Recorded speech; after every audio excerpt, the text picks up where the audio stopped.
Was born on February 6, 1926. So anybody who wants to figure out how old I am can do it. Actually, I tell everybody I'm 28. But no, you see, Jewish, Hebrew, you read from right to left. That makes it 28.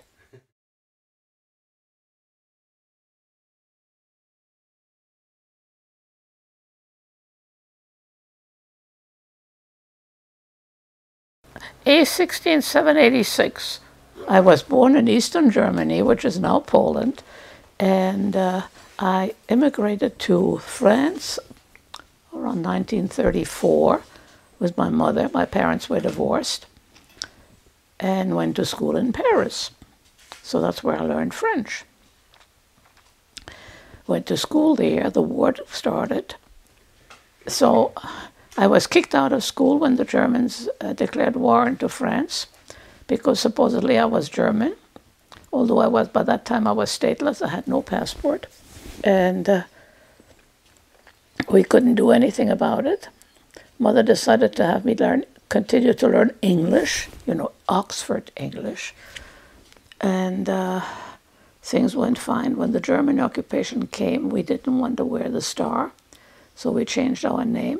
Mother moved to the property down in southern France, and we stayed in contact off and on, depending on how we get through the line.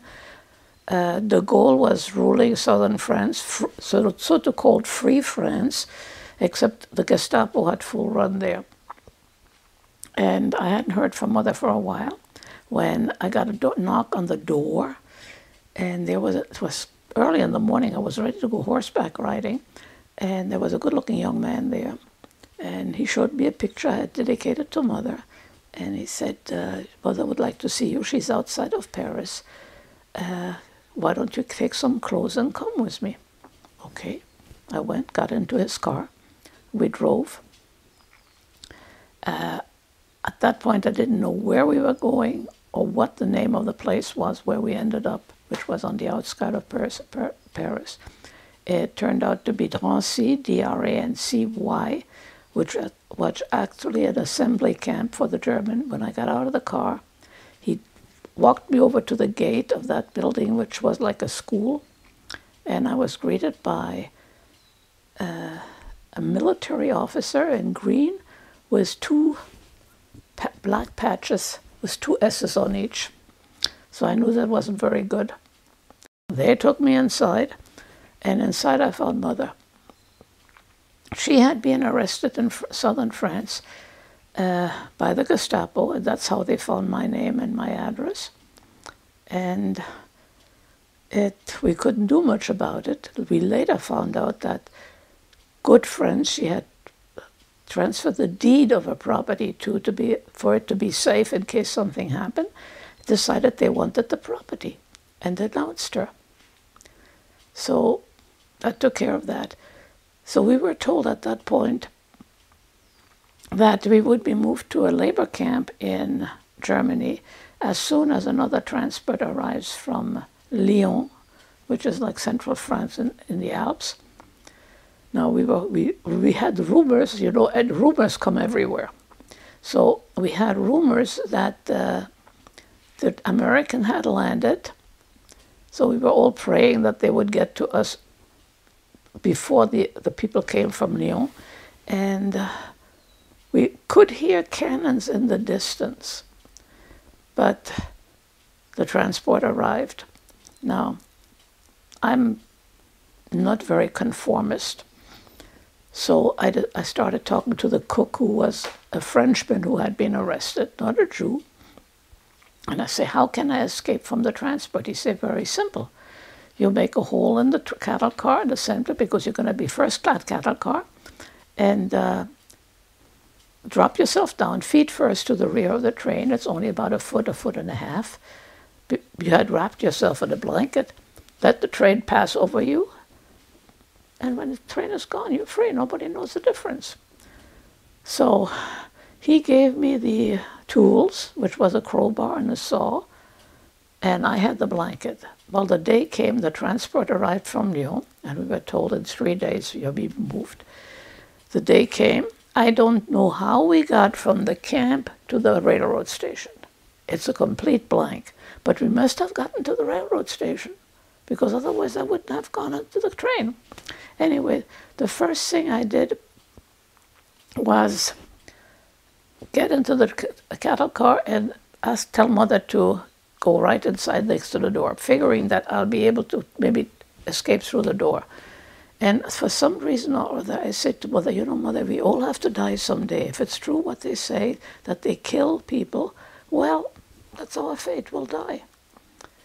If we survive, we'll learn a lesson. I don't know where that came from, but the whole experience was a tremendous lesson. Anyway, if we escaped, we had to escape while we're still in France, because most of them were French citizens. They spoke French, and there are a lot of Jewish people who didn't even speak a good French. They spoke Yiddish, and if we did that in Germany, they would have been caught immediately. So as we had gone a few hours, I got up and I said, okay, folks, make some room in the center. The question came, why? Well, we're going to escape. A voice from the left corner came and said, man's voice, if you do, I'll scream. Now, what do you do nowadays? I know what I would do nowadays. I'd gag him, hit him over the head or something, shut him up. Guess what 59 people said? Okay, then we won't escape. Not one of them made a motion to shut him up. But you know, that's the way we were raised. That's what now? That was in the 40s, 60, 67, 68 years ago. So anyway, every night the guard would open the gate, take 2 people to empty that potty and walk out. Well, I started flirting with the guard. He was an ugly little cuss. He was shorter than I was. He had a moon face. I mean, I can still see him nowadays. He was not an SS. He was just a recruited soldier. Actually, he was even Czechoslovakian. He didn't speak good German. Well, kept making eyes at, 17-year-old girl make eyes at boys. And finally I said, Mother and I had decided we wouldn't call each other mother and daughter anymore. We would be sisters. So I said, me and my sister would like to escape. We don't want to go to the labor camp. Is there any way? He says, well, the next stop is the last stop before the camp.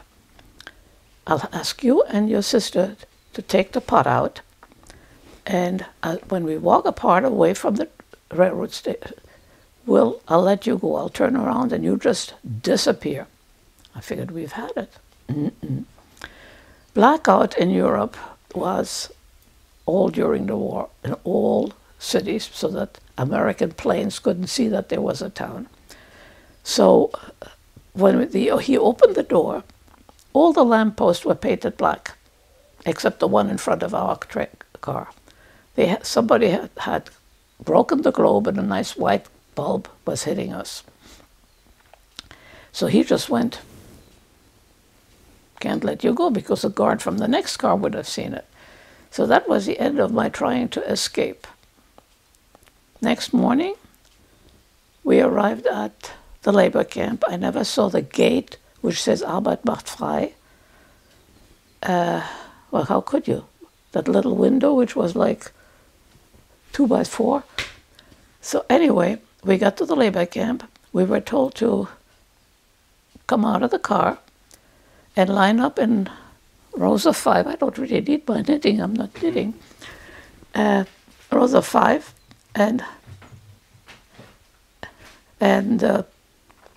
we were marching forward. 2 SS men were there at the beginning, and they were moving like 1 to the right, 3 to the left, 2 to the right, 3 to the left. No rhyme or reason who was sent to the right or to the left.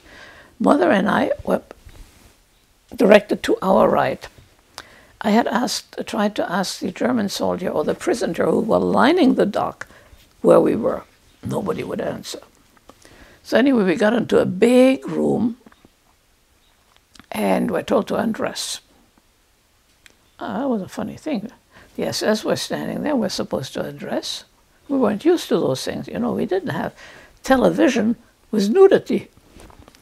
And So we did pile of clothes on one side, pile of the shoes on another side, any jewelry you had on another pile.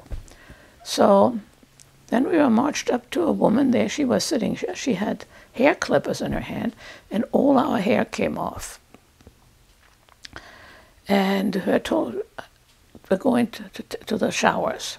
So my question was, how about a towel and some soap? You'll get that later. How about my clothes? You'll get them later. Okay. Well, we got in this room. There were shower heads there. I can't remember if the water was warm, cold, hot, tepid. No recollection. But I know we got water. When we got out to the other side, I still hadn't gotten the towel and the soap. I asked for my clothes. They said they're being cleaned. Pick some from the piles which are around here. So just pick something which fits you. And we were marched to our barrack, which actually reminds me of, you know, the construction barracks they have now when they put them up, the office, something like this, and about the size, I would say, like a military barrack. And when we got there, there were the 2 or 3 deckers beds with straw mattresses. I can't remember that there was a bad smell or anything in there. Mother, with her sense of humor, said, let's take the upper one. There won't be any straw falling in our face. She had a good sense of humor. And so that was at night. The next morning, early morning, reveille, get up, line up to be counted. And it's like in the army, you stand there and an SS-man goes back and forth and checks if he has the right number of people. I tried finding out where we are by talking, and you're not supposed to talk when you're standing there on the roll call, so I was asked to deal on the gravel. And from there we were marched to breakfast. And breakfast consisted of a big kettle of brown liquid, which turned out to be like cereal coffee, and a slice of bread, fairly nice slice, German bread, and a slice of bologna, which tasted like nothing. I call it the water bologna. I tried saving part of it under my mattress, but somebody stole it, so that was the end of that. I would swallow it every time I got. From there, we were marched over to another table, and somebody was sitting there. Somebody had a book there, a ledger, and somebody had like a pen, and everybody had to stick out their arm. And they were doing something, so I said to Mother, Mother, go first. Let me know if it hurts.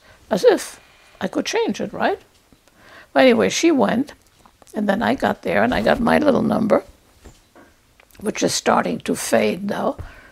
And from there, we were marched to get our work assignment. Very important work. We were told that about between a quarter and a half a mile this way, there is a pile of bricks. We should pick up as many bricks as we can carry and take them over there, quarter mile, half a mile, and stack them up there.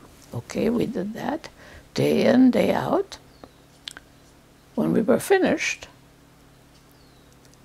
we were told, okay, you carry them back where you got them from.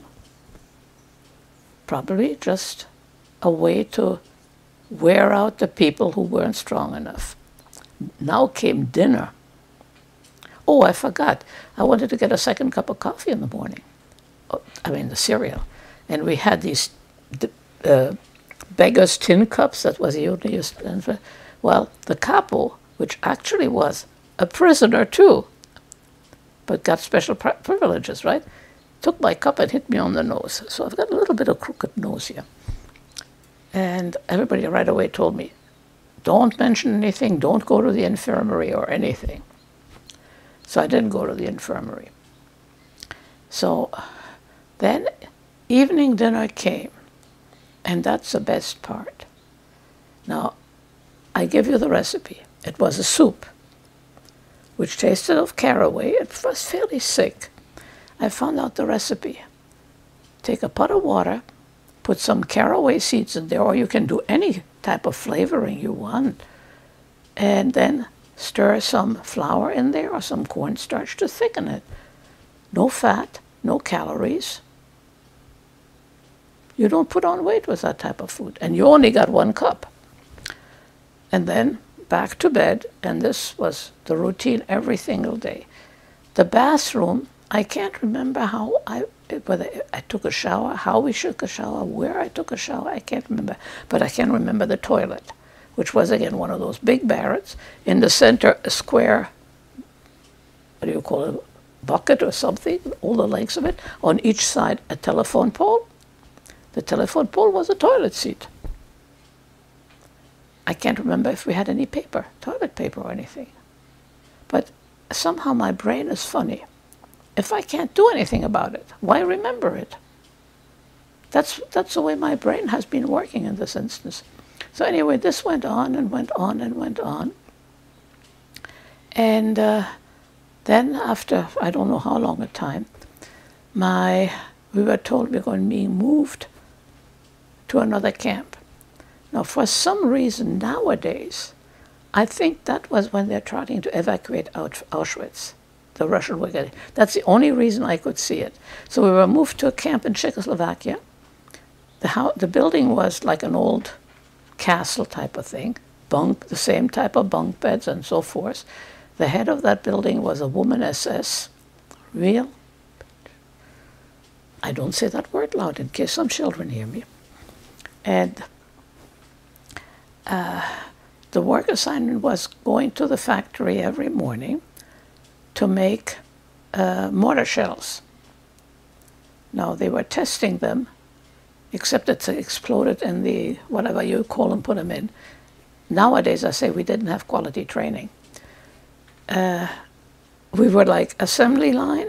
Local women, war workers were there, and there were one local woman, one a prisoner, and behind us stood one of those soldiers. And so that went in and day. I forgot to say, in the camp, if somebody died overnight, there was a little shed on the side. And everybody knew about it after a while, that if there were 2 or 3 dead in there, they wouldn't come for a raid, a selection. And that's what I forgot. It was one of the worst part of the camp, actually, in Auschwitz. One day I'm coming back from getting the bread in the morning, and the door is open. Everybody inside the barrack is naked, and inside the door is an assessment, which I later found out was Dr. Mengele, the famous Dr. Mengele. And he was taking everybody by the hand over the head, turning them around, and looking them over to see if their skin was clean, or if it was a pretty girl he selected who was in good shape, she would end up at the pleasure house of the soldier. The ones which were not too good looking, they might look at the infirmary for him to play with, or they would go to the crematorium. So here I am, standing outside. They wouldn't let us in. And the next person he picks is Mother. Now, what's he going to do with her? Well, I think at that point I couldn't even breathe, because that was basically the hardest part of the whole camp. He pushed her back in the barrack, which means he didn't want her. Good. Mother didn't know where I was. Had he stopped me? So basically we got together again. That was fine. So now we come to the other camp. And if somebody died, 2 prisoners were assigned to carry the body, usually in a black blanket or some black bag, to somewhere to bury it. And they were buried in a field in a shallow grave, not a cemetery, no marking. We managed to say a silent prayer. We didn't want to do it loud because the guards were watching us. And that was about it. So that went on, and somehow time had no meaning anymore. It's like a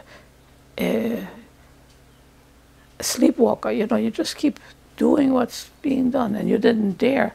One day, finally, the head of the camp came to me and Mother and said, I know you're mother and daughter, and I'm going to make sure that one of you doesn't survive. My son was killed in Stalingrad, so no mother should have her child with her. Well, this was getting a little close. Mother was getting very sick, had diarrhea. How did I keep her clean? Not the slightest idea, but I must have. Anyway, one day we get up, no soldiers. The gate was open to the property. And a woman comes running and says, "Does anybody knows how to use a sewing machine? The Russians are coming, and we want to make a big red flag to put it on our building."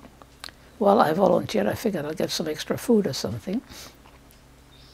I did that, got back, grabbed Mother, took her out into the woods because the place was in a wooded area, more or less, plunked her down and said, "Mom, I'm going shopping." Now, I had no money, right? So I go to the grocery store, and I still can see the owner or clerk at the store wearing like a gray coat or something typical European. And this was Czechoslovakian, the occupied Czechoslovakia. And I say, "Well, you know, I just got out of the camp there, and my mother is very sick. I'd like to have a chicken to make some chicken soup, some milk, some butter, whatever." He starts chasing me. Now, maybe he didn't know yet that the war was over. So he chases me, so I grabbed the chicken, I grabbed the bread, I grabbed anything I could. I must have grabbed a pot. I can't remember grabbing a pot. But how can you make chicken soup without a pot, right? So I made the soup for Mother, and I started a fire. Pretty good for a girl who didn't ever get to Girl Scouts. And I said, "Okay, Mother, now I'm going for help." And the local people were very, very helpful. So they got us to a hospital in Turnau. I can't remember the name in Czechoslovakian. Mother was fine. She just was walking around with an intravenous to get her over of her undernourishment. I came down with jaundice because the Czech people eat very rich food. A lot of milk, cream, butter. Well, no, my liver wasn't used to that, so it revolted. So I got sick. Well, we both got well, went to Prague, where we contacted the French repatriation group, was repatriated to France, and got $5,000 after having been debriefed, and said, "Okay, now you go home." So we took the train to southern France, back to southern France. That's when Mother found out that we didn't have a home anymore. But we found some friends. They helped us find an apartment and get Mother on her feet as a dressmaker again. I started working for the USO. And that's where I learned American English. And after a while, I decided I want to try to find my father. He was in Guatemala City. Well, that's all I knew. So I sent a letter to Mr. Elvin Hecht, Guatemala City, Guatemala. And he got it. So then I immigrated. Mother took me to the ship. We took the boat to Caracas. From Caracas through Panama Canal to Guatemala. Except in Panama I was stopped because I was German without a passport. And then I got to Guatemala, and there, while I was working in Nice, one American soldier gave me a business card and said, "If you ever come to New York, look me up." Well, I wanted to leave. I didn't want to stay in Guatemala. My father had friends. They were New Yorkers. He wouldn't let them sign an affidavit for me. So I wrote to this guy, and he signed it. It took 7.5 years for that visa to be processed for me to be able to come into the United States. So you lived in Guatemala for 7.5 years? Yeah. And a small community, very cliquish ethnically, you know. Mm-hmm. So, and I had been raised in Paris, so that, you know, it just didn't compute. And got to New York. My father said to me, "You'll be back." He gave me $250. I said, "Never." I got to New York on a Friday, looked for the YWM, and the cab driver took me around the square for about 4 times before I pointed out where it was. The next day, was it Saturday or Sunday, I went with the girls up to the Statue of Liberty. Monday I went job hunting, and Sunday night I had dinner with a fellow who had signed my affidavit, and I got the New York Times. Look for that, and my first place to go was United Nations, figuring I spoke German, French, and Spanish, right? We can't use you. You don't have a citizenship. Okay. I think I went a couple of more ads, and I got back to the Y around 2 o'clock. The matron said, wait a minute, aren't you looking for jobs? I said, after lunch? They'll think I just got up. No way. So I went the next morning. There was an ad for a sales girl at a hosiery store on Madison Avenue. I knew that was a good street. I got there, it was pouring rain. The store wasn't open. I was there at 9 o'clock, but doesn't open till 10, so I stood and waited. When the manager showed up, she said to me, can I help you, ma'am? I said, yeah, I'm looking for the job. Oh, have you ever sold before? Oh, yes. And I speak language. Okay, you're hired. And I was hired. When I got back to the Y, the matron said, what happened? I was more worried. So that ended that. And basically got a job, met my husband, worked for Pan Am, worked for Lufthansa German Airline, lived 30 years in New York, and eventually retired and moved to California. Have you been here since? No, I was in San Jose, and I worked in San Jose for some years. Then I worked for Siemens, 8 years, 10 years, I can't remember. I mean, I've worked for German companies all my life. Actually, when I came to San Jose, I worked Lufthansa in New York. When I came to San Jose, I worked for Höchst, a German company. I worked for Siemens. My language has always got me the jobs. And then my husband passed away after a year in California from cancer. And then eventually I met my buddy Conrad, and one day he said, when are you retiring? I say, never. I'll work till I drop dead. I have no family left. He said, well, I'll take care of you. I'm going to be retiring. I have a property up in the Placerville area, and I'll be eventually build. No, and you can buy something up there after you sell your place. Well, eventually it came to the point, okay, I'm planning to build a house. I'll build a bathroom and a bedroom for you. That was fine. And then the neighbors of the property, one day we found out they want to sell the house. They were about my age at that point. So I turned to Conrad. I say, Conrad, has 3-bedroom. It's perfect. So we got the property. So now we have 11 acres. And I spin. I got my own webpage. I sell the stuff to the internet. And I love it here. I wouldn't change it. Amazing. And, you know, life is funny. And things happen. And the way I react to them is, okay, it happened. I can't change it. I'll make the best out of it. Like I was fired on one of the jobs, or laid off, really. I was never fired. Laid off. And I said to the boss, oh, great, I'll get a better job now. I don't really blame anybody. I just resent the gullibility of people. Hitler was a great orator. He promised everything. It was Depression time. People weren't doing too well.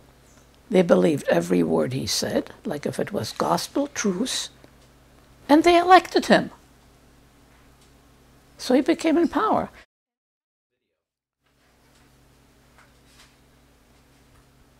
Because my attitude is so different. I hope that the young people realize that they are the only people who can prevent something like that to happen. Because it's happening in Africa, it's happened in Croatia. And actually, Croatia, a good friend of mine I worked with is from Croatia. And one day I was making a presentation at HP, and he had 2 of his friends, Muslims, who had been liberated from the camp there, come and listen. And I said to them at the end, what's the difference? The camp you were in, but I'm just told, oh, not different. The Germans were just better organized. I said, we had one prisoner who saw that one of the guards was his ex-neighbor, a Serb. So he went over to him, hoping maybe to get a slice of bread. The Serb took a sword and cut off his head, and the rest of the guards played football with it. So the meanness of human being is still there if you give them the power. And it's up to the young people to think, okay, this guy promised me this. Can it be true? And I don't want to include politics of this period. But, you know, life goes on. And we have to eliminate these ego searchers. They're not out, like Hitler said, to help the people. They're out to help themselves. Well, my mother had a great positive attitude. I think she got that from her mother, the family. And she would always say, God will get us out of here. There was no doubt in her mind that we'd ever survive it. So, you know, I inherited that positive attitude. And actually my afterthought, what I learned from it, was basically, okay, whatever happened, I can't change. So why cry over it? Why cry over spilled milk? Can't help it. Today counts, and tomorrow I'll face it when it gets here. And that's what I learned.